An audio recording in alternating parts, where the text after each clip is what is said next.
Deseo empezar por rendir homenaje a un gran científico puntano, el doctor Braulio Moyano, nacido en Villa Mercedes y que hizo trabajos muy importantes en neurociencias en los años 30 y 40, cuando había solamente otro neurocientífico en Argentina, el doctor Cristofredo Jacob, que había sido formado en Alemania, muy bien formado, pero que había estado completamente aislado, había sido hostilizado por los profesores de filosofía, de quienes se vengó comparando el cerebro de los filósofos con el de Tutu Carreta.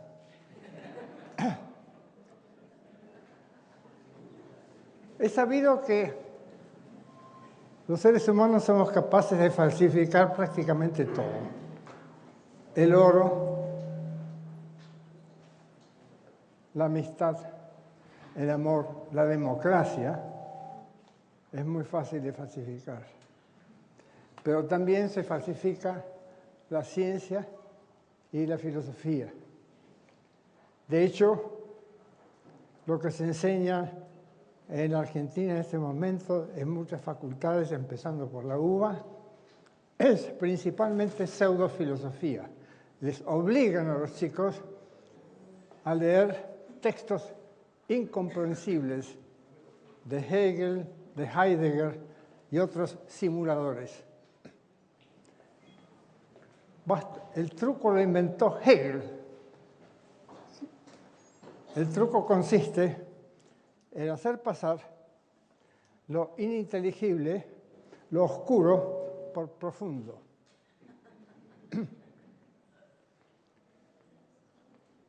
Pero no es pseudo solamente en las humanidades. Hay pseudodisciplinas, o mejor dicho, hay bolsas de pseudociencias en muchas disciplinas científicas, incluso en la física, y no digamos en las ciencias sociales.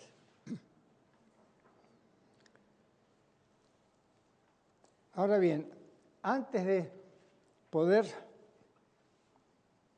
saber qué es una pseudociencia, tenemos que saber qué es una ciencia. Es curioso, las revistas de filosofía de la ciencia, no he visto en ninguna de ellas artículos sobre la pseudociencia. Tampoco he visto caracterizaciones correctas de la ciencia. La palabra ciencia se puede entender por lo menos de tres maneras. En alemán, cualquier cosa que sea objeto de un discurso académico se llama ciencia. Incluso la liturgia religiosa se llama Wissenschaft. Pero en las demás lenguas, la ciencia significa o bien la actividad científica tal como nosotros la concebimos, es decir, investigación rigurosa, o bien como el resultado de esa investigación, el cuerpo de conocimientos científicos, o también como la comunidad de los científicos. Los tres significados son perfectamente legítimos, pero aquí nos vamos a ocupar principalmente de aquello que caracteriza a la ciencia por oposición a la pseudociencia, que es la investigación. Los pseudocientíficos, salvo rara excepción, no investigan, sino que forman un cuerpo de creencias que queda más o menos inalterado durante decenios o incluso milenios. Y cuando investigan, es el caso casi único de los parapsicólogos. ¿De dónde viene esta luz para declarar? Ah, sí, aquí viene. Cuando investigan no lo hacen correctamente, es decir, sus diseños no están a prueba de autoengaño, y menos aún. Muchas gracias. Pero ahora no veo yo lo que tengo que leer.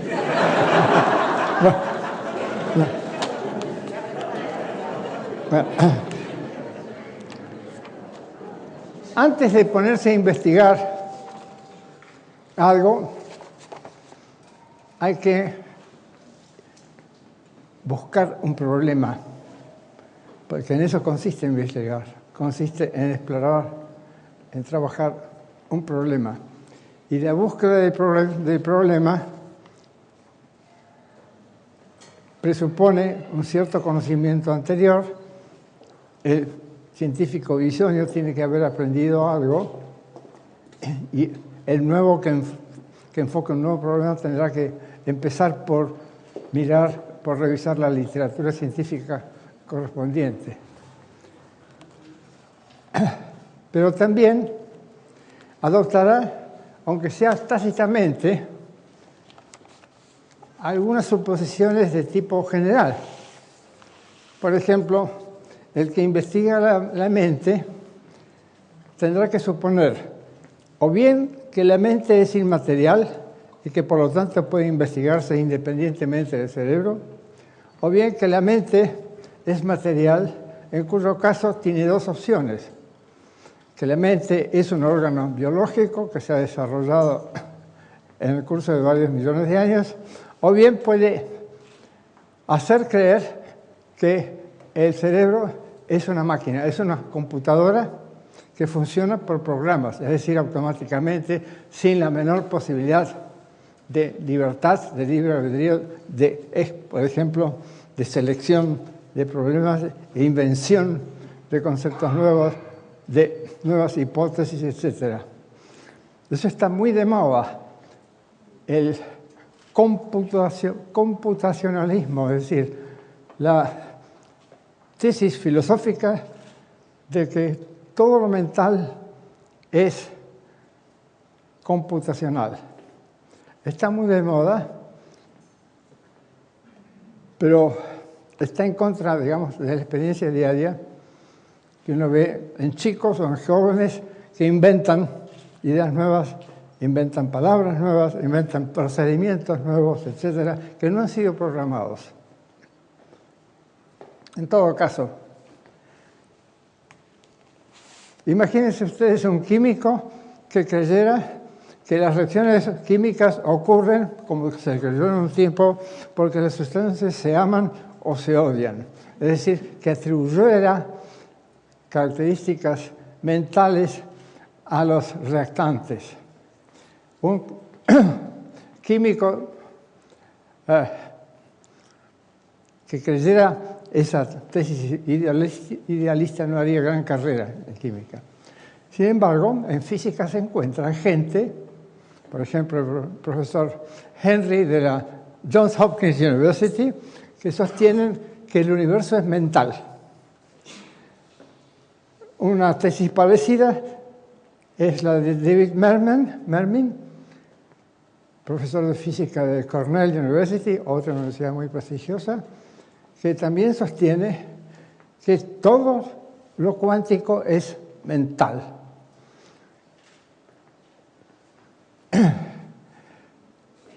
¿Qué fundamentos tienen? No, ninguno. Son afirmaciones que se sostienen dogmáticamente. Y eso es característica de la pseudociencia, precisamente, el dogmatismo. El que no dan razones o motivos valederos, no piensan discutirlos, pero sí se lanzan, se ensañan con la gente que sostiene que los objetos materiales son, oh sorpresa, son materiales, que están caracterizados, por lo tanto, por la energía, cosa que en cambio los objetos mentales tomados en sí mismos como productos, tales como los números, los espacios topológicos, etc., no se mueven, por lo tanto no obedecen a ecuaciones de movimiento, no tienen energía, de modo que no podemos explotarlos, no podemos reemplazarlos por petróleo. Sería muy bueno producir teoremas que reemplazaran al petróleo. En todo caso, mi tesis es que la investigación científica tiene algunos supuestos y que todo proyecto de investigación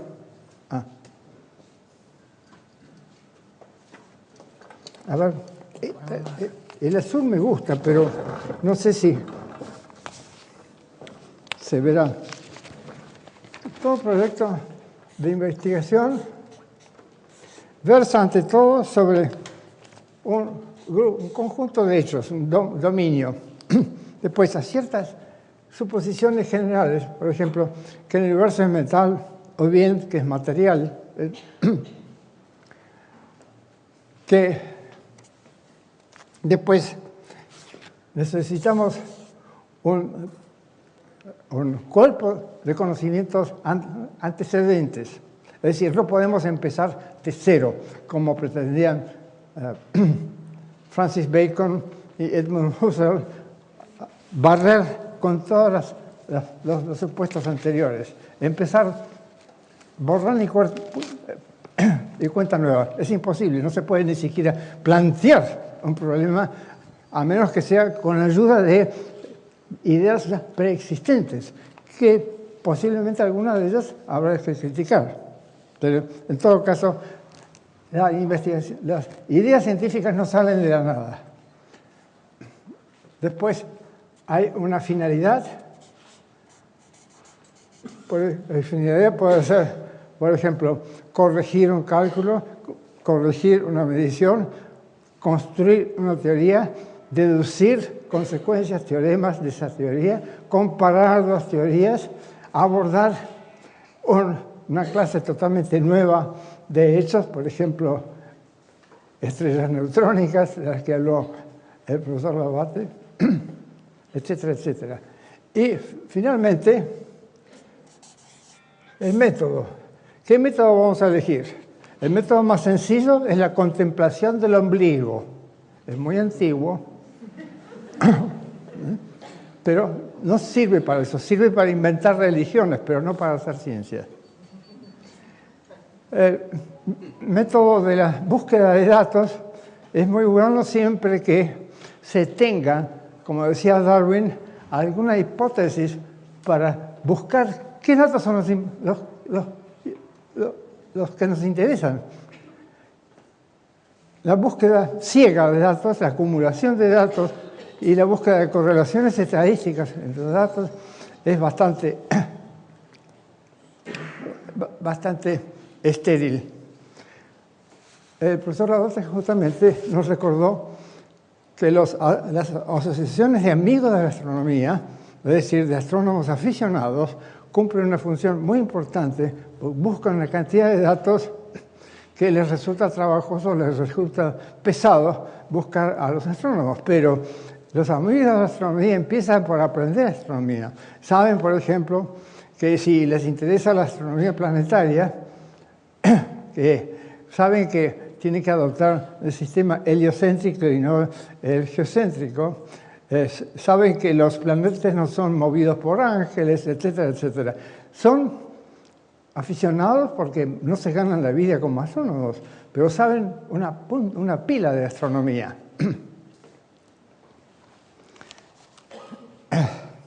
Lo mismo pasa con los botánicos aficionados, con la gente que conoce plantas, le gustan las plantas, las cultiva, es capaz de clasificarlas, es capaz incluso de producir híbridos, plantas de especies nuevas, etcétera, aunque no son biólogos profesionales.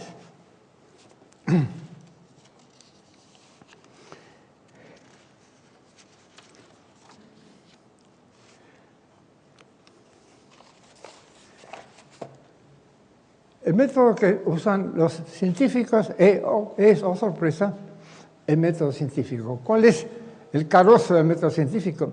Poner a prueba empírica las hipótesis, someterlas a la prueba empírica, ver si realmente se ajustan a los hechos que pretenden describir. Lo que no es nada fácil. ¿Por qué?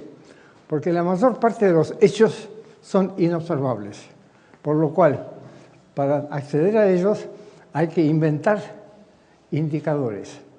Por ejemplo, nosotros no vemos el viento, vemos un indicador del viento, que es, por ejemplo, el movimiento de las ramas de un árbol. No vemos la corriente eléctrica, lo que vemos es la desviación de una aguja imantada que se pone cerca de un cable por el que circula corriente eléctrica. No vemos la infección, sino el termómetro que muestra que la temperatura normal, sugiere que la temperatura normal se debe a un proceso infeccioso. Nosotros no vemos la actividad económica de una región, sino que medimos, se mide el Producto Interno Bruto, que no es una medida de las riquezas ni del bienestar, pero sí es una medida de la intensidad de la actividad económica. Los economistas saben eso. El que no utilice los datos para poner a prueba su teoría es otra cosa. Hay que diseñar entonces experimentos que pueden ser muy complicados porque, como digo, no se ven la mayor parte de las variables o de las propiedades de interés, no se ven. No se puede ver ni tocar los átomos, ni por lo tanto no son perceptibles sus propiedades, por ejemplo, la masa atómica, etc. No se pueden ver los protones, pero sí se puede ver las huellas que dejan los protones cuando atraviesan una emulsión fotográfica.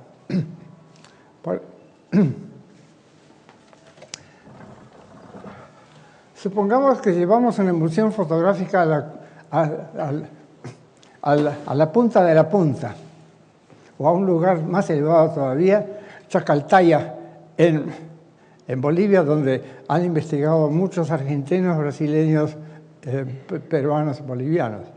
Entonces, lo que puede ser que vean una trayectoria así, después otra así, que parece salir de la nada. ¿Cómo sabemos que van en esta dirección esas partículas que ionizan la película fotográfica? Porque los granos se van haciendo cada vez más próximos, se van condensando. Y la teoría es la que nos dice que el efecto de la ionización es tanto mayor cuanto menor es la velocidad, cuanto menor es la energía. Es decir, a medida que la partícula va emitiendo energía al medio ambiente, que en este caso es la película fotográfica, va perdiendo energía y entonces va siendo cada vez más eficaz como ionizadora. Y resulta que si se pone un campo magnético transversal al plano, se va a poder ver que esta es una partícula cargada positivamente y esta es una partícula cargada negativamente.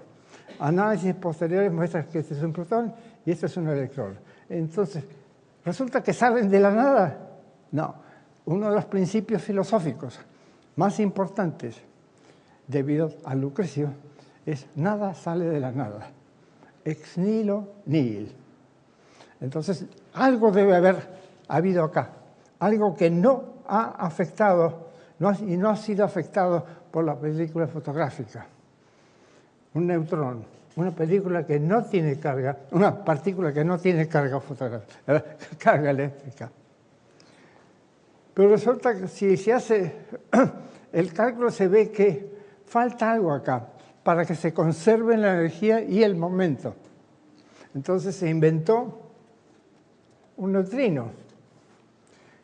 El neutrino es una partícula muy pequeña, o posiblemente no sea una partícula, no tiene masa, tampoco tiene carga, por eso se llama neutrino, y al no tener carga eléctrica es muy difícil de detectar. En todo caso, no deja trazos. Entonces, hay ciertos principios básicos que se aceptan, background knowledge, conocimiento antecedente, como son los principios de conservación de energía y del momento, sin los cuales no se puede interpretar lo que se ve. Lo que se ve se mira a través de una lente, la lente teórica. La teoría nos dice qué es lo que estamos viendo. Los datos brutos no le dicen nada a nadie. Si usted le muestra una película, digamos, a un indio que vive en Chacaltaya, picando hielo para llevar a la ciudad de La Paz, va a decir, bueno, sí, son puntitos que se ven. ¿Qué más le voy a decir, patroncito? Y llegar a esta interpretación, desde luego, llevó muchos años. Los rayos cósmicos se vienen examinando desde 1916 o algo así, y diagramas como estos fueron publicados recién en los años 50, gracias a desarrollos de la física nuclear.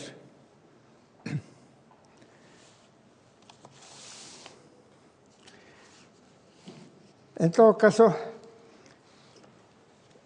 todo esto supone que se usan ideas más o menos claras.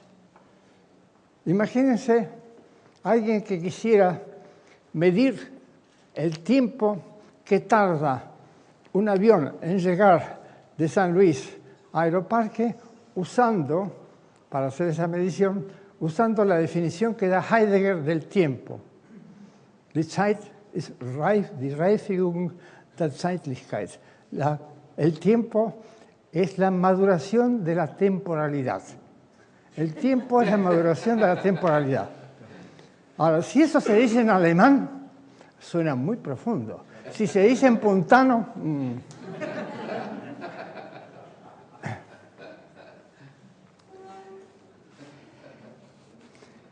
Eso no quiere decir que todo el mundo tenga un concepto muy claro acerca del tiempo. Los físicos saben calcular tiempos, medir tiempos, pero si se les pregunta qué es el tiempo, van a contestar posiblemente más o menos lo que contestó San Agustín cuando le hicieron esa pregunta, ¿no? Eso es otra cosa. Tienen una comprensión intuitiva del tiempo. Es tarea de filósofos que sirvan para algo, construir teorías del tiempo que aclaren el concepto, exactifiquen ese concepto intuitivo que tenemos. Eso se viene haciendo desde hace casi 100 años, aunque no siempre en forma satisfactoria. Es decir, la ciencia, el desarrollo de la ciencia plantea a quien siga ese desarrollo, plantea problemas filosóficos que los científicos no resuelven. ¿Por qué? Porque dan por sabido que ya se sabe, todo el mundo sabe lo que es el tiempo, lo que es la causalidad, lo que es el azar, todo el mundo sabe lo que es la materia. No, son conceptos universales, y los conceptos universales, por definición de universal, traspasan las fronteras disciplinarias, las que son relativamente arbitrarias.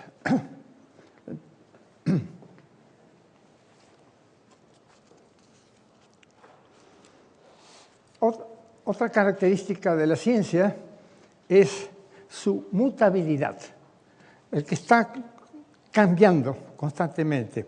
No es que haya revoluciones científicas que barran con todo el acervo anterior, como creían Thomas Kuhn y Paul Feyerabend. No.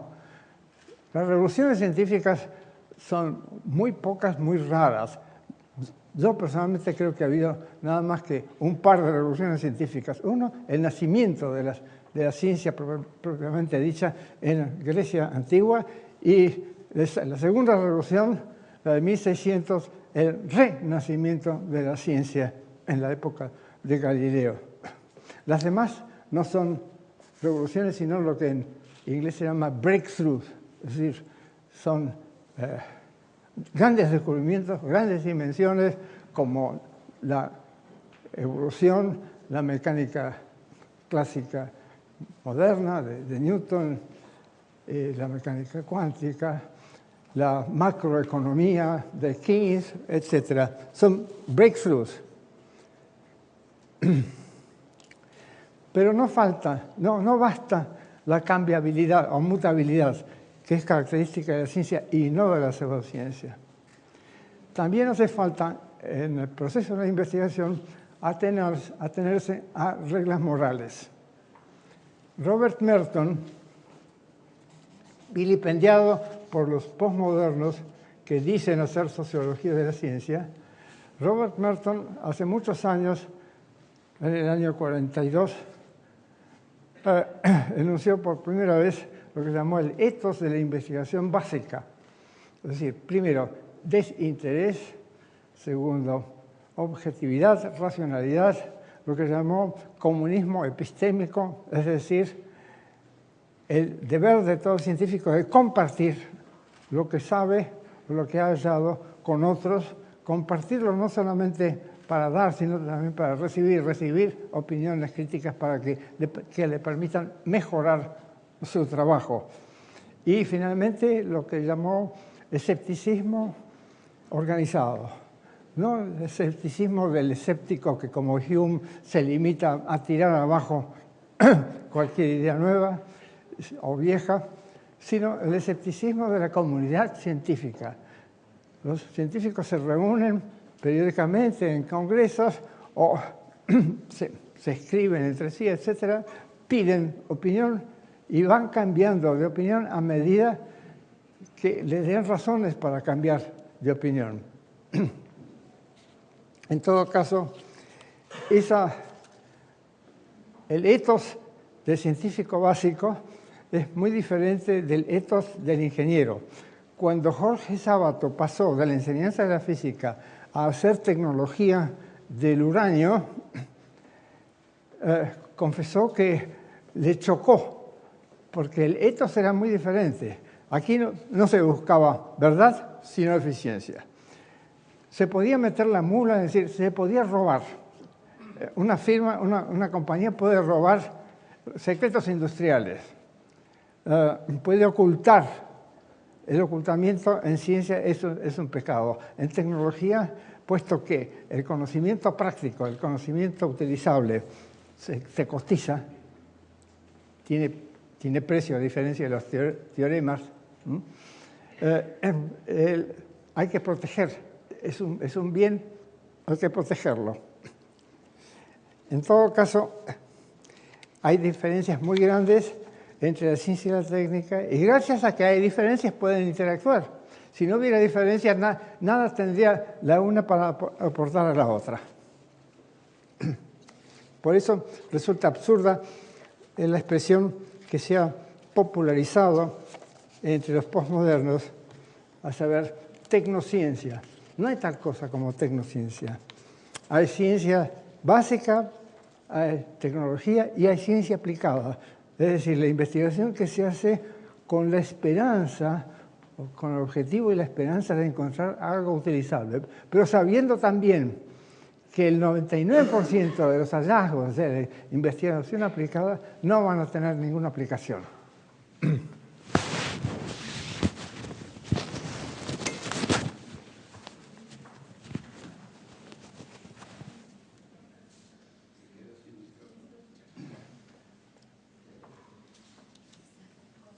Las pseudociencias no cambian, o si cambian solamente por presión externa o como resultado de luchas entre facciones.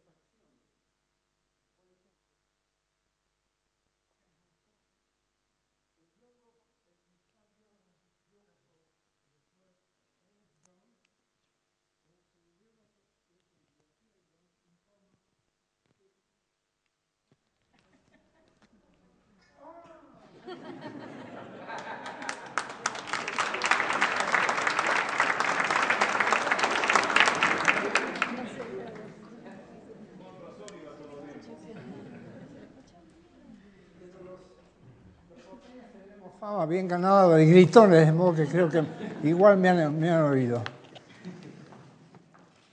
Ernest Jones, en su biografía de Freud, dice que el trabajo fundamental de Freud sobre interpretación de los sueños, publicado en el año 1900, que es el origen del psicoanálisis, lo reeditó 8 veces durante la vida de Freud, o sea, durante 38 años. Cito, jamás se hizo ningún cambio, ni fue necesario hacerlo. Ni fue necesario hacerlo. Durante 38 años no se descubrió nada nuevo y el motivo es muy sencillo, porque no se investigó. La investigación de los sueños empezó recién después de la Segunda Guerra Mundial, particularmente en la Universidad de Stanford, donde hay un laboratorio dedicado a eso. Tomemos otro ejemplo. En el año 1991, la revista The Economic Journal pidió a una cantidad de destacados economistas que opinaran sobre los progresos que había hecho la teoría económica en el curso de la vida de la revista, en el curso de los últimos 100 años. Milton Friedman, el capo de los Chicago Boys, de la Escuela de Chicago,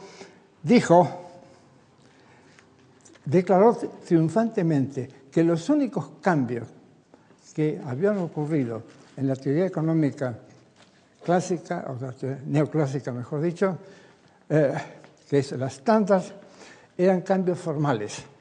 Por eso tituló a su trabajo Vino viejo en botellas nuevas. El vino siempre es el mismo, o sea, siempre intoxica de la misma manera. Pero ustedes pagan por la botella, pagan cada vez más, naturalmente. Por los botellazos, más bien.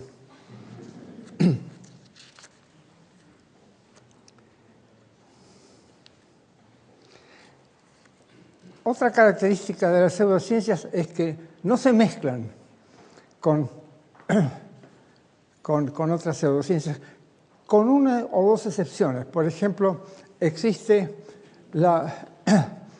el psicoanálisis astrológico o la astrología psicoanalítica. No me pidan que les diga en qué consiste porque no sé. Pero lo vi anunciados en muchos carteles por las calles de París. Cursos, seminarios sobre psicoanálisis astrológico. Habitualmente las pseudociencias están aisladas entre sí y, por supuesto, aisladas de las ciencias, ¿no? Las ciencias forman todas un sistema.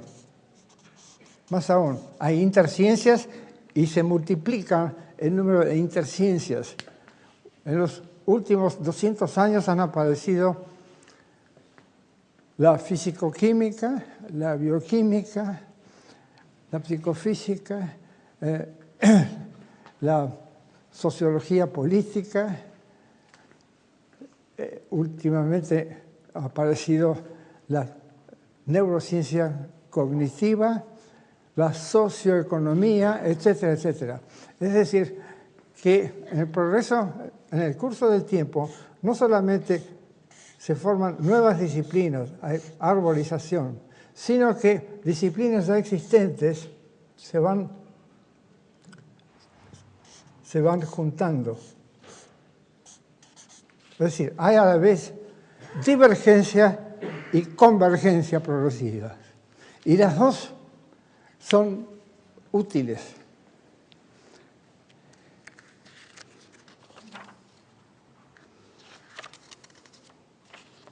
Tenemos algunos ejemplos de pseudociencias en las ciencias naturales. Empecemos por la física. Y voy a empezar por una anécdota. Niels Bohr,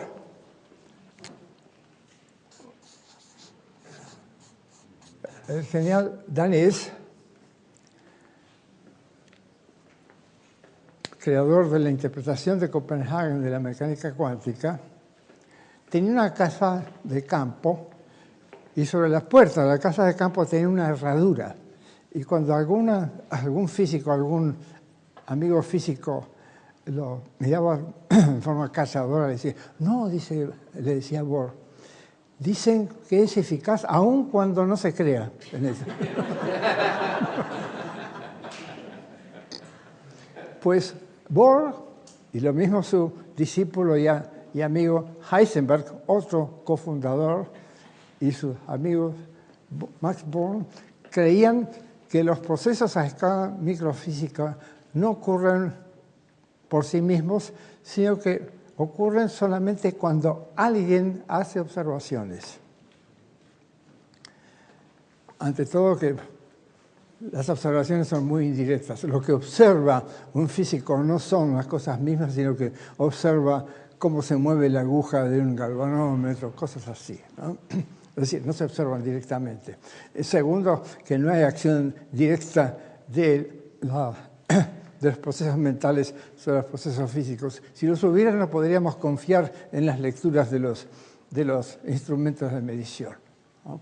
Es un postulado tácito de toda la ciencia experimental, es que la única manera en que el experimentador puede actuar sobre el resultado, sobre las mediciones, es acercándose, por ejemplo, simplemente por su calor, el calor que emite su cuerpo, o tocando las cosas, ¿no? Por eso todos los experimentadores tratan de hacer paredes aislantes, de aislarse, de manejar las cosas con micromanipuladores que manejan las cosas a distancia, ¿no?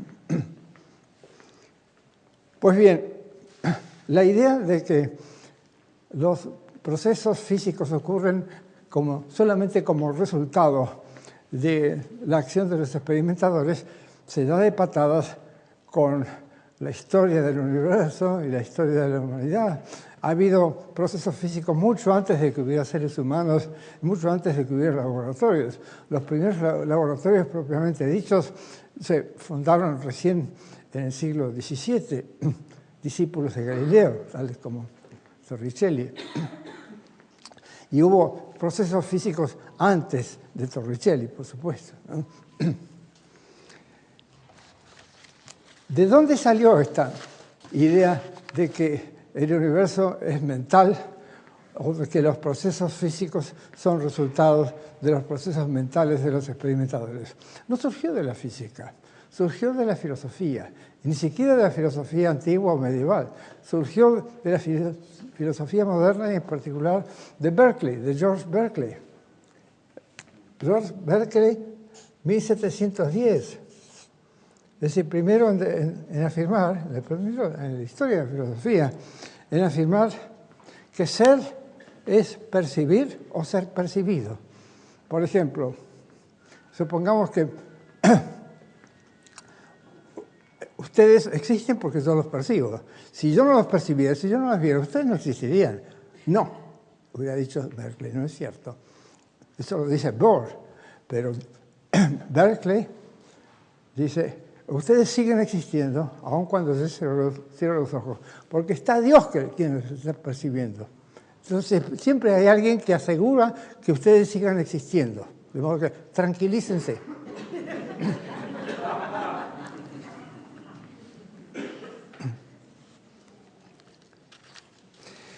Entonces, esa idea de Berkeley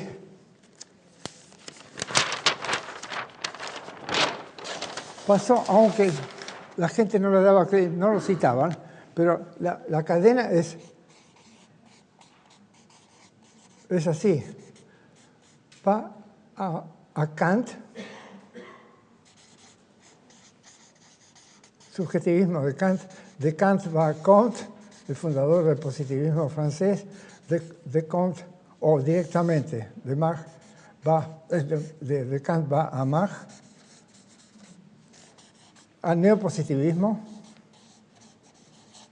la Escuela de Viena, y el neopositivismo va a Copenhague.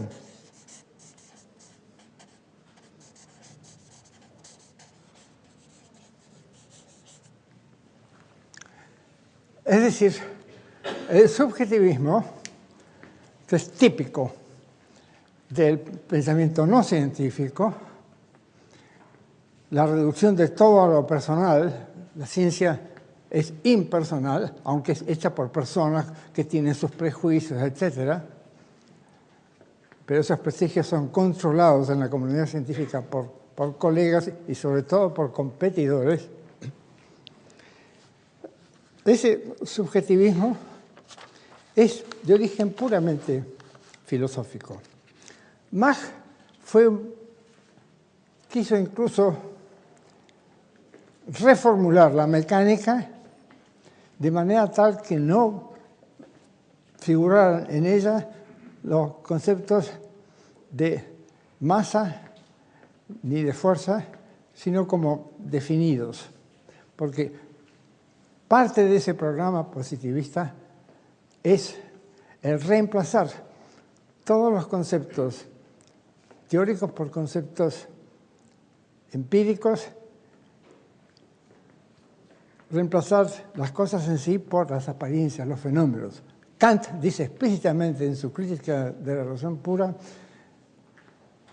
el universo es un conjunto de apariencias. Ahora bien, no hay apariencias a menos que haya seres capaces de tenerlas, seres capaces de percibir algo. Es decir, se elimina al ser humano y el universo deja de existir. Pero Kant oscila, porque le parece demasiado absurdo el fenomenismo ontológico. Entonces, en una página dice que solamente existen, solamente hay apariencias, y en otra dice solamente pueden conocerse las apariencias. Pero la frase más contundente es: Die Welt ist eine Menge Erscheinungen. El mundo es un conjunto de apariencias. Pero Kant no estaba seguro de ser kantiano, entonces oscilaba mucho. En su autobiografía, Heisenberg, uno de los grandes genios y genio precoz, cuenta que en su seminario en Leibniz, seminario al que asistió mi supervisor de tesis, mi maestro de tesis, Guido Beck, había una filósofa, Grete Hermann, especialista en Kant. Entonces, después de mucho discutir, llegaron a la conclusión de que los átomos pertenecen a nuestra descripción de las observaciones. No hay átomos en sí mismos. Ahora, el mismo Heisenberg había participado antes en trabajos sobre rayos, trabajos teóricos sobre rayos cósmicos que vienen de afuera, que no son producidos por el experimentador, sino que vienen de afuera, vienen incluso de fuera del sistema solar.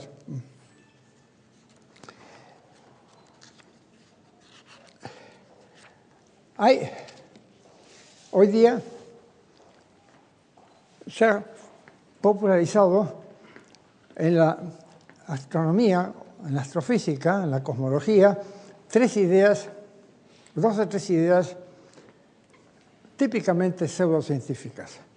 Una es que no hay un solo universo, el universo que habitamos, sino que hay muchos universos paralelos al nuestro, donde hay también universos paralelos que son algo así como copias carbónicas del nuestro con algunas pequeñas diferencias, pero también a ese universo pertenecen nuestros amigos, los astrónomos, etc. Según la teoría de las cuerdas, o mejor dicho, de las membranas, que es hija de la teoría de las cuerdas, el número de universos ya se conoce bastante bien. Es 10 a las 500. No traten de imaginar, este es nada más que un signo. No traten de imaginar qué es 10 a la 500. Más aún, sostienen los creyentes en la teoría de las cuerdas, que es de las más famosas de las teorías actuales, sostienen que el espacio físico no tiene 3 dimensiones, sino 10. ¿Cómo se sabe eso? No se sabe. Lo que pasa es que la teoría de las cuerdas nació de un problema legítimo, y es compatibilizar la teoría de la gravitación de Einstein con la mecánica cuántica. Y tratar de tratar la gravedad en forma cuántica. Entonces la teoría de las cuerdas resolvió ese problema. En efecto, las compatibilizó. Existe, esa teoría es una teoría de la gravedad, es una teoría cuántica de la gravedad. Perdón. Pero ¿a qué precio? Primero nos pedían que creyéramos que el espacio físico tenía como 20 dimensiones o 17. Después poco a poco se avergonzaron y fueron reduciendo, se fue achicando. Y finalmente insisten en que tiene 10 dimensiones. Entonces, ¿qué pasa con las dimensiones extras, con las 7 dimensiones? No se preocupen, están como enroscadas, de modo que no tenemos no corremos el peligro de encontrarnos con lugares superdimensionales. O si no, como dijo una astrofísica famosa de Harvard hace poco, dice, posiblemente el universo actual no tenga nada más que 3 dimensiones, pero en el comienzo, o sea, cuando no había gente, en el comienzo tenía 10. Pero no dice cómo se fue encogiendo. A un físico no se conforma con que le digan tales cosas ocurrieron. Quiere saber el mecanismo. Y si no hay mecanismo, no hay explicación. Pero el dogmatismo de esta gente es tal, su credibilidad es tal que no se presentan esos problemas. Un físico norteamericano muy imaginativo, el director de tesis de Richard Feynman, otro hombre muy imaginativo, fue John Archibald Wheeler, a quien tuve Wheeler. ¿Qué me está pasando? John Archibald Wheeler, a quien tuve el gusto de conocer. Lo invité en el 66 a un simposio que organicé en el sur de Alemania. Dio una exposición brillante. Bueno, Wheeler, su programa inicial también era eliminar, lo mismo que Mach, el concepto de materia y tratar de reemplazarlo por el concepto de espacio. Pero desde luego el espacio en sí mismo no tiene energía. Igual, el programa falló. Entonces dijo, bueno, los constituyentes básicos del universo no son espaciales, son proposiciones. Idealismo platónico, típico platónico, pero Wheeler nunca había oído hablar de Platón. Se reinventa Platón, se reinventa Kant cada tanto. Tampoco eso funcionó. Entonces la última vez que lo escuché fue en Fribourg, en Suiza, en el 91. Propuso Wheeler su famosa doctrina It's from bits. ¿Qué es un bit? Un bit es la unidad de información. ¿Y qué son estas cosas? Las cosas materiales. Entonces le pregunté, ¿cuántos bits tiene un hamburger? Y no se rió. Al cabo de 2 minutos de cálculo me dijo 10 a las tantas, etc. Pero la idea siempre, la motivación es filosófica, es idealista. Eliminar el concepto de materia, hacer física inmaterial, porque los bits no tienen energía. Ahora, aquí se viola un principio básico de la física, que es el principio de conservación de la energía. ¿De dónde sale la energía?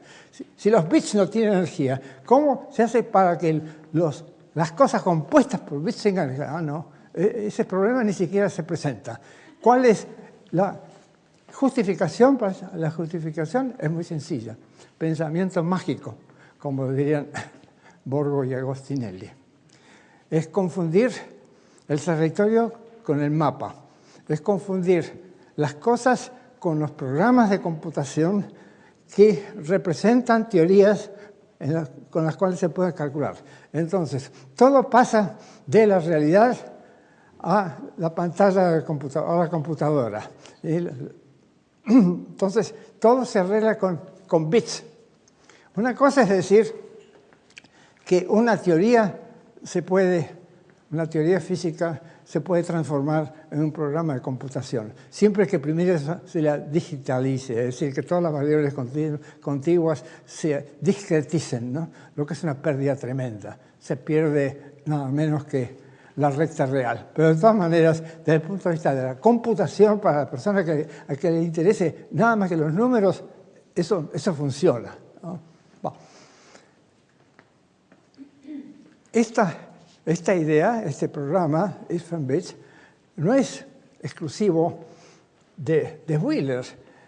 Hace 5 años o 6 años se reunió, hubo una especie de congreso de homenaje a Wheeler, al que asistieron muchísimos físicos muy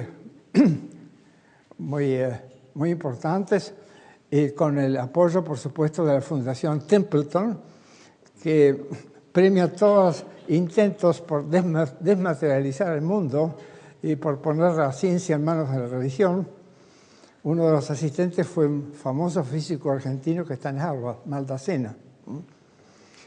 Y todos los participantes en ese congreso se referían muy respetuosamente a esta doctrina sin escarbar el origen filosófico. El origen filosófico es simplemente idealismo. No es que la física nos enseñe, no es que se puedan hacer experimentos para medir el número de bits que contiene un pedazo de materia o un rayo luminoso. No, simplemente hay que recurrir a una teoría y después ver cuál es el programa o cuáles son los programas que posiblemente puedan representarlo, y etc. Pero el concepto de información no es un concepto físico, es un concepto tecnológico. Para que se pueda hablar con sentido de información, hace falta no solamente especificar las señales, que dicho sea de paso no son señales cualesquiera, sino señales de un cierto tipo, ¿no? Hace falta especificar el emisor, el canal, el receptor.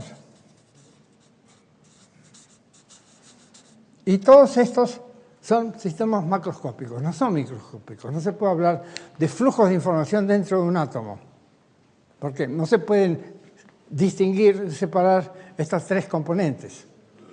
No tiene sentido ni siquiera, este es un problema que discutí bastante agriamente con Francis Crick, el de Crick y Watson, que empleaba el concepto de información. Yo dije, el concepto de información genética es puramente metafórico. Como ya lo dijo François Jacob, también premio Nobel, la información genética no es nada más que la estructura del ADN, nada más. Al cambiar la posición de A con G o algo así, cambia la estructura y cambia entonces la llamada información, eso es todo, ¿no? Dentro de la célula, además, no hay están tan íntimamente ligados entre sí los componentes de una célula que cualquier señal es distorsionada enormemente.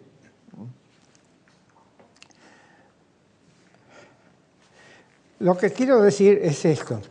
No es cierto que la ciencia y la pseudociencia sean ajenas la una a la otra. En todas las ciencias hay bolsas de pseudociencia, incluso en matemática. En matemática ha renacido el pitagorismo. El neopitagorismo de Grigory Shatin, un matemático muy conocido, de origen argentino, que trabaja en la Bell, Scheitin sostiene que la base de toda matemática es el concepto de azar. Esto es demostrablemente falso. ¿Por qué? Porque una sucesión al azar, al auténtico azar, no se puede describir con una fórmula. Hay que describir esa sucesión, hay que describirla término por término.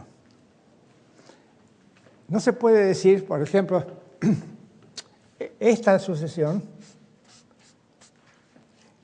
etcétera, etcétera, es simplemente la sumatoria de menos 1 a la n. Se puede, este es el término general. En una sucesión al azar no hay término general. No se puede decir entonces, y así sucesivamente, porque no hay así. No hay así. Ahora bien, donde no hay fórmulas, no hay matemática. La matemática hablada no es matemática.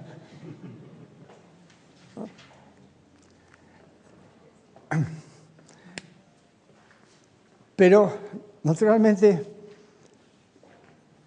atrae mucho citar al gran Pitágoras, etc. La hermandad pitagórica era un ejemplo de lo que estoy diciendo. La hermandad pitagórica produjo buena matemática, produjo la primera física teórica, teorías de las oscilaciones, teoría de las cuerdas oscilantes, que no es nada. También produjo un fárrago religioso y místico que dio lugar a las escuelas neopitagóricas que florecieron en Brasil cuando yo era joven. Había templos neopitagóricos en Brasil, no sé si seguirán existiendo. En física hemos visto unos pocos ejemplos de pseudociencias que se cultivan como si fueran ciencias. En biología, no digamos en psicología, por ejemplo, toda la biología que quiere hacer pasar Dawkins por biología moderna no es tal cosa. Porque él supone que el organismo no es nada más que un vehículo transmisor de genes. Dice que la existencia de organismos, dice Dawkins, es paradójica. ¿De qué se ocupa la biología? Se ocupa de organismos. Entonces, porque en principio bastaría cualquier mecanismo, un mecanismo mecánico, para transmitir genes de una generación a la otra. Pero el propio concepto de generación no tiene sentido fuera de la biología, si se prescinde del acto de generación, etc., que no es exclusivamente, no se hace exclusivamente, digamos, a nivel molecular, ¿no? La idea del gen egoísta es una idea que va contra la bioquímica, contra la genética, que nos dice que el ADN no se reproduce por sí mismo, que no se divide por sí mismo, que es dividido por enzimas, que hay que tener en cuenta no solamente el genoma, hay que tener también el proteoma. Es todo un sistema en el cual se pueden distinguir, pero no separar los distintos elementos. Toda la biología de Dawkins es imaginaria. Por eso es que ha tenido tanto éxito. Las obras de ficción se venden mucho mejor que los trabajos científicos. Bueno, la llamada psicología evolutiva es para sí. Utiliza ideas de Dawkins y va más allá. Sostiene que nuestros cerebros o nuestra mente fue formada en el llamado Pleistoceno entre hace 50.000 o 100.000 años. Dicen explícitamente que nosotros somos fósiles vivientes, somos fósiles caminantes, porque nuestra mente fue hecha para luchar contra leopardos, no para luchar contra las grandes corporaciones o con nuestros esposos, ¿no? No, fue hecha para sobrevivir en la sabana africana hace 50.000 años. Y eso explica por qué es tan difícil, por qué la gente no entiende la relatividad, los cuantas, etc. Pues tenemos todos una mentalidad primitiva, tan primitiva que hay quienes creen en eso, ¿no? Es decir, no se dan cuenta que los primitivos son ellos. Pero lo explica todo, y lo explica todo en términos presumiblemente biológicos. Es decir, hacen sociología, economía, historia, etcétera, en términos biológicos. Quieren reducirlo todo al nivel celular o, si es posible, al nivel molecular. Uno de los principales pecadores en este sentido es Michael Shermer, que tiene una buena columna contra la pseudociencia en Scientific American, pero tiene un libro reciente en que quiere hacer creer que el capitalismo está en nuestros genes, ¿no? Que no sabe, ignorancia histórica elemental, que el capitalismo es moderno, que el capitalismo nació hacia 1500 y que el capitalismo contemporáneo, nacido a favor de la revolución industrial en 1750, no tiene nada de biológico, que nació solamente unos pocos, nació en Inglaterra, después pasó a Francia y Alemania, y todavía en algunos países no ha llegado, ¿no? Es decir, esa ignorancia total de la historia hace que gente como Wilson, como Michael Shermer y como los psicólogos evolutivos puedan decir los disparates que dicen impunemente. Esa es típica pseudociencia. No solamente porque no se pueden contrastar, no se pueden poner a prueba las afirmaciones acerca de la psique del hombre primitivo. No, ellos hablan del hombre actual. Y eso sí se puede poner a prueba. Sí se puede poner a prueba, por ejemplo, la afirmación de que los gustos están determinados exclusivamente por los genes. Todo el mundo, cualquiera que recuerde haber visto alguna fotografía de una señora vestida hace 100 años con enormes polleras y esas enormes, sabe perfectamente que los gustos, sobre todo en modas, han cambiado tremendamente, que no han sido determinados por factores biológicos, sino sociales, culturales, etc. Cualquiera sabe que cualquier hecho social tiene componentes económicas, políticas, culturales, que los hechos sociales no son determinados exclusivamente por la biología. Cualquiera sabe que la constitución genética de los franceses no cambió después de la Revolución de 1789, o la composición genética, digamos, de los rusos después de 1917, o de los chinos después de 1949, etcétera, etcétera. No fueron hechos biológicos, fueron hechos sociales. Las ciencias sociales no pueden ignorar a la biología, pero no son reductibles a las ciencias biológicas.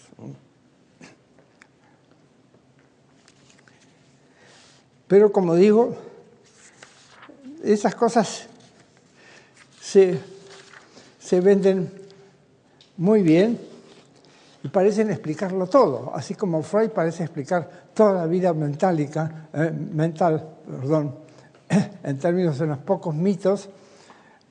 Estos otros, los psicólogos evolutivos, pretenden explicarlo todo en términos de sexo. Están tan obsesionados por el sexo como el Papa, ¿no? Pero el Papa no pretende explicarlo todo por el sexo, ¿no? Por lo menos. No comete ese pecado epistemológico.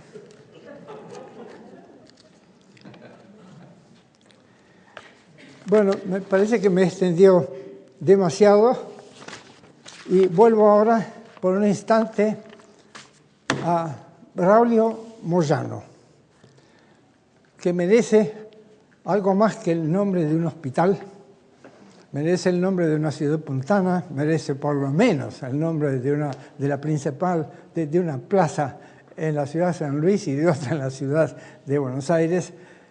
Moyano no macaneó cuando hizo neurociencia. Después de Cajal no era posible decir las macanas que dijo Freud acerca de él, en la época, en su juventud, cuando hizo neurología.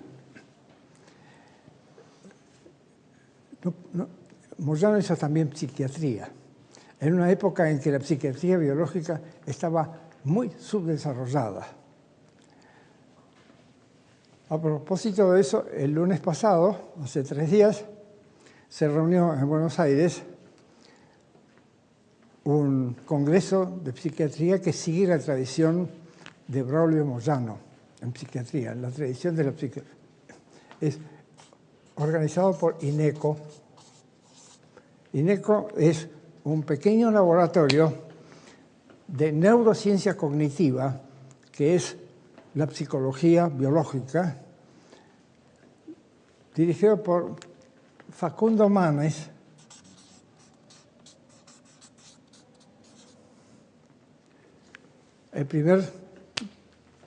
uno de los primeros psicólogos científicos argentinos, donde hacen experimentos y publican en revistas de circulación internacional, tales como Neuron, Cerebral Cortex y otros. Pues bien, a ese congreso asistieron investigadores famosos en neurociencias y en psiquiatría de Inglaterra, Canadá y los Estados Unidos. Ese grupo, digo yo, es que hace neurociencia en serio y que hace psicología en serio, psiquiatría en serio, sigue la tradición de Braulio Moyano, tradición que continuaron, entre otros, en Argentina, Eduardo de Robertis, de quien tuve la suerte de ser amigo. Eduardo de Robertis fue el que descubrió las vesículas que hay en la punta de las axonas, las vesículas donde se almacenan los neurotransmisores, entre muchas otras cosas. Era histólogo, pero también era neurofisiólogo de la tradición también de Cajal. O mi amigo Claudio Cuello, que hace psico, neuro, endocrino, inmunología. Claudio Cuello, que fue discípulo de César Milstein, premio Nobel argentino, trabajó en Oxford con Milstein y se dedica precisamente a investigar cuáles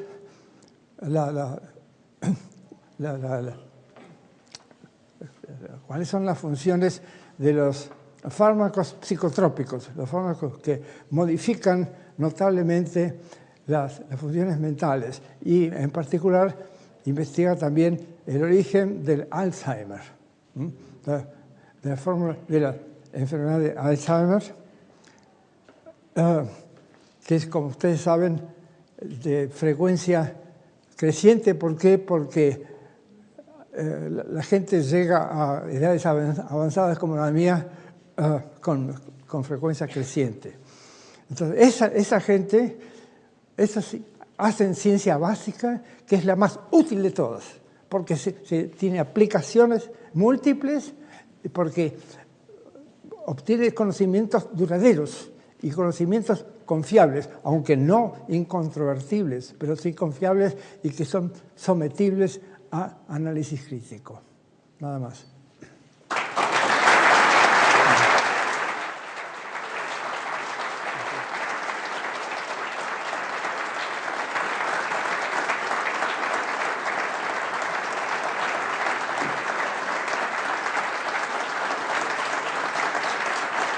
Gracias. Preguntas y críticas.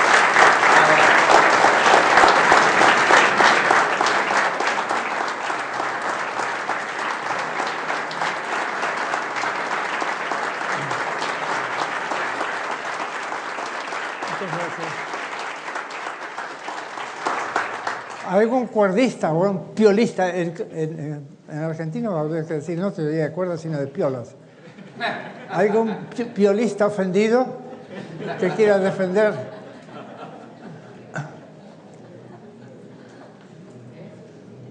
Preguntas y objeciones. Sí. Más fuerte porque soy sordo. Es que estoy esperando el micrófono. Ah, está esperando el micrófono. Muy bien. Aún así, no confíe que llegue a entender. Posiblemente necesite los servicios de esta niña. Entonces, usted preste atención. ¿Cómo argumenta Michael Shermer que el ¿Cómo argumenta Michael Shermer que el capitalismo está en los genes? ¿Qué argumento pone? Él cree en la psicología evolutiva. Él cree en eso. ¿Pero cómo da algún argumento? ¿Algo? ¿Dice alguna razón? No, para él es un reduccionista. Él cree que todo está en nuestros genes, ¿no? A ver, pero no es el primero. No es el primero. Hace ya mucho tiempo que se propuso esa idea de que el orden social actual es el orden natural. ¿Por qué? Muy sencillo. Si no, habría sido cambiado hace tiempo. Maestro, no sé eso lo si dice cuando estamos en medio de una crisis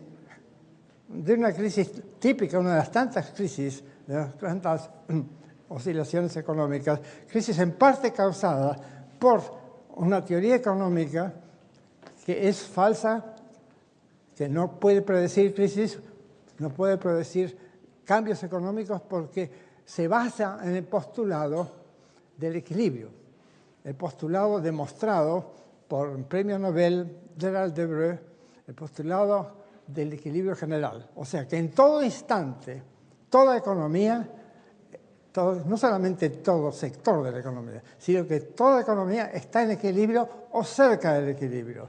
Y de modo que si se aleja del equilibrio es solamente un poquito, y puesto que el mercado es autorregulado, a menos que venga el gobierno, ya se sabe, los gobiernos son desastrosos, ¿no?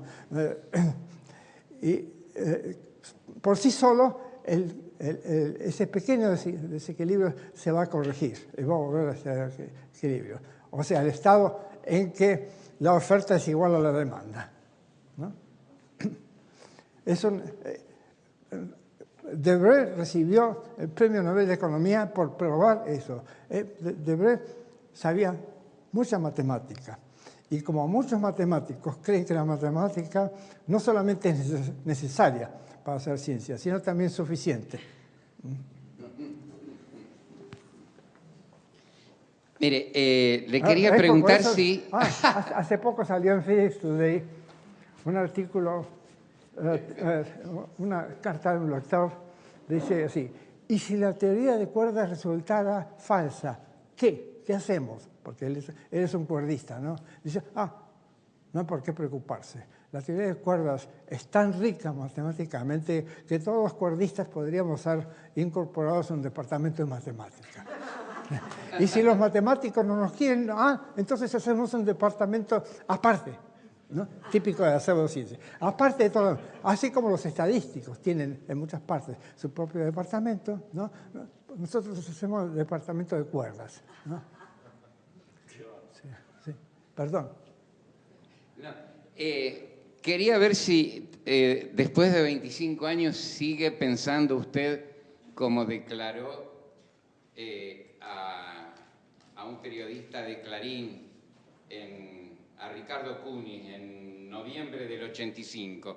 Usted dijo así en ese momento, si no está mal transcripto, respecto a la situación de nuestro país: las cosas están mal, muy mal. Hay rascacielos fantásticos, hay ordenadores, pero no hay producción, hay desempleo, hay un atraso cultural increíble. Especialmente en ese punto me interesa. La superstición se ha extendido de manera alarmante. El país está inundado de psicoanalistas, de parapsicólogos, de magos, de astrólogos. Toda la tradición iluminista de los Agustín Álvarez, Carlos Octavio Bunge, José Ingenieros, ha muerto. La ideología de las clases dominantes hasta 1930 era iluminista, cientifista. Hoy en día cientifista es una mala palabra. ¿Piensa que esas palabras todavía se aplican a la actualidad? No, ha cambiado sobre todo en el curso de los últimos 7 u 8 años. Gracias a la presidencia de Menem, la economía se ha repuesto bastante. No está como estaba en el 2001.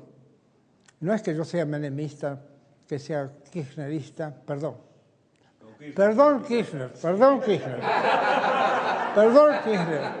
Menem entregó al país, Kirchner no. ¿Sabe cómo lo caracteriza de Independence a Kirchner cuando murió? A hero of Argentinian Independence, un héroe de la independencia argentina, porque se le cuadró al Fondo Monetario, etc. ¿no? Bueno, volviendo al otro. Ante todo, le diré, yo no estoy muy enterado de lo que pasa en la Argentina. Los diarios canadienses no publican casi nada sobre la Argentina, no les interesa Brasil. Brasil tiene 200 millones de habitantes, tiene una economía pujante, ahora se equipara a Brasil como con India, con China, con las economías emergentes que no han sufrido la crisis porque no han obedecido las órdenes de consenso de Washington, etcétera, y por muchos motivos. En todo caso, yo no estoy al tanto de lo que pasa en Argentina. Sé que, o me han dicho los científicos amigos, en particular el lunes pasado di una charla en Exactas, en Buenos Aires, que los científicos están contentos con el apoyo a la ciencia que da el gobierno argentino, ¿no? Los gobiernos de Kirchner, a diferencia de la total indiferencia de los gobiernos anteriores. Están contentos. Tienen sus críticas, por supuesto, al caudillismo, todas esas cosas, ¿no? Pero están contentos y además, como me dijo un matemático, ya no se ve a la gente revolver en los tachos de basura para encontrar qué comer, cosa que hace 10 años, en 2001, en 2002 se veía, ¿no? En todo caso, la situación está. Pero la cultura está en un estado, creo, la cultura humanística sobre todo, está en un estado desastroso. Una sobrina nieta mía está cursando filosofía en la Facultad de Filosofía y Letras de la Universidad de Buenos Aires y le encajaron en primer año la lectura de 4 tramposos, Hegel, Nietzsche, Husserl y Heidegger, todos irracionalistas, todos anticientíficos. Un nieto mío no puede pasar al segundo año o a tercero, no sé qué, porque debe una materia de filosofía. Está estudiando ciencias políticas, pero una materia previa es filosofía. Y el grueso o la mitad de la materia es Hegel. Dice, yo no entiendo a Hegel. Entonces yo le dije, entendés bastante, porque justamente yo con eso ya lo probaría. Porque fue Hegel justamente el que inventó el truco, como dije hace un rato, de hacer pasar lo confuso, lo oscuro, por profundo, ¿no? Pero en todo caso, esto no pasaba cuando yo era profesor de filosofía hace medio siglo, de ciencias me pasé a filosofía, pese a las advertencias de mi mujer. Mi mujer, que es matemática, me dijo, no cometas ese barbaridad. En todo caso, no, en aquella época no había mucha investigación filosófica, pero se conocían autores, además de Hegel, muchos otros, ¿no? Y no había nadie que enseñara a Heidegger. Yo hice un seminario sobre Heidegger para divertirme. Tomamos el trabajo de Heidegger sobre la verdad y realmente nos divertimos. Heidegger dice en una página, la esencia de la verdad es la libertad. El nazi Heidegger, la esencia de la verdad es la libertad. 2 páginas después dice, y la esencia de la libertad es la verdad. ¿Qué es la esencia y por qué es la esencia? ¿Por qué? No, eso justamente la idea es hacer afirmaciones, nunca discutirlas, nunca dar algún elemento de prueba, alguna conexión con la técnica, con la filosofía, con la matemática. No, una frase tras la otra, y muchas además. Heidegger escribió 95 libros, sus obras completas, 95 libros, basura en escala industrial.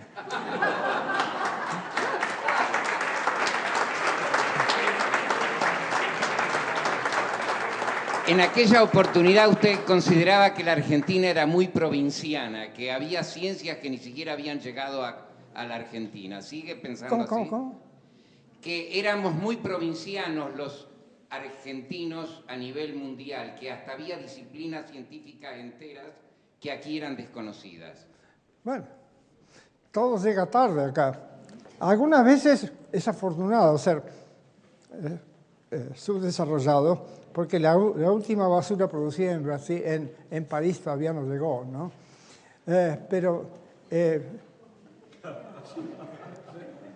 Pero en efecto es una cultura atrasada que hay investigadores destacados en física, en matemáticas, seguramente también en otras disciplinas, en historia sobre todo. Los argentinos están obsesionados por el pasado.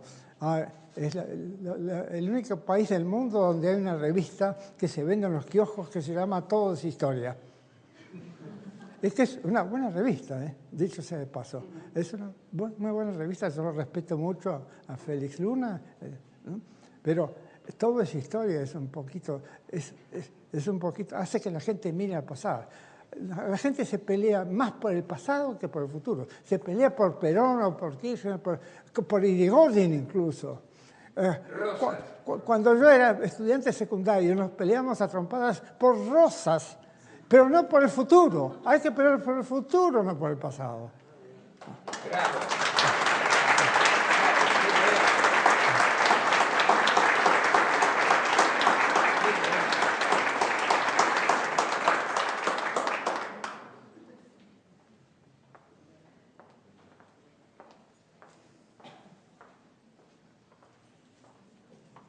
Doctor, una pregunta concreta, muy pedestre, pero que puede tener consecuencias. ¿Una pregunta? Concreta, muy pedestre, pero que quisiera que usted me lo aclarara porque tiene consecuencias. ¿Existe la antimateria? Sí, pero eso es una palabra desafortunada. Por supuesto, pero es una palabra desafortunada porque la antimateria es tan material como la materia. Mire, el electrón positivo suele llamarse antielectrón, el protón negativo suele llamarse antiprotón. Simplemente son partículas cargadas con electricidad negativa, descubiertas mucho después que las partículas que se llaman, digamos, de materia positiva. Nada más que eso, es materia. Todo lo que, justamente la tesis del materialismo filosófico es que todos los constituyentes del universo son materiales. Eso, pero no necesariamente físicos.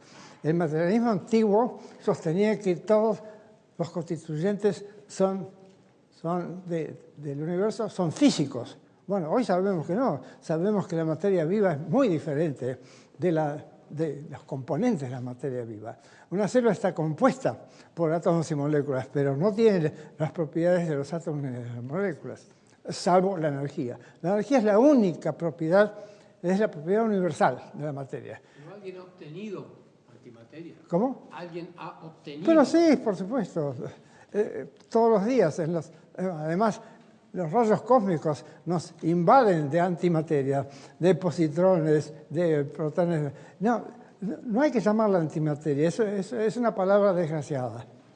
No.